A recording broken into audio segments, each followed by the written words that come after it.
There was a 16-year-old teenager named Raka. He was the type of person who was always curious and didn't believe in anything mystical.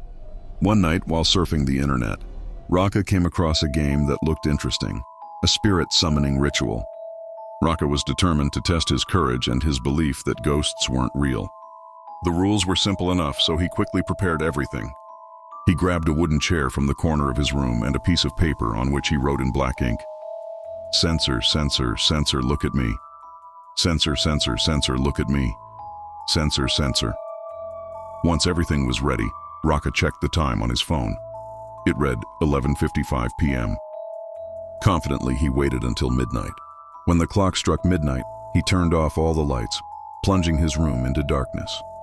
He sat on a chair, crumpled up the piece of paper he had written on, and began whispering, "Censor, censor, censor, look at me."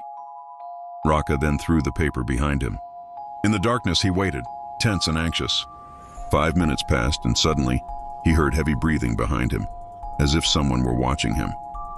His heart began to pound, but he tried to remain calm.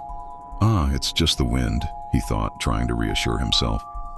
However, as footsteps began to sound, Raka began to feel uneasy. He remembered the warning on the internet, "Never look back." As time went on, the sounds became more and more terrifying, like whispers he couldn't understand.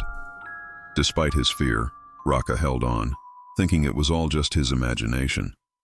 However, unexpectedly, the creature began screaming in a voice that nearly made him faint. As his fear grew, Raka remembered the way to overcome it. If he wanted to escape this situation, he had to pick up the thrown paper and burn it. With hesitant steps, he reached for the paper lying on the floor and lit it with a lighter. "Go back to where you came from!" he shouted frantically. As soon as he said that, Raka felt his body lighten again. Instinctively, he immediately ran to his bed and pulled the blanket over his face.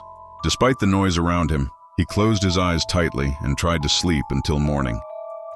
All night, Raka pondered what had just happened. Had he really been imagining things?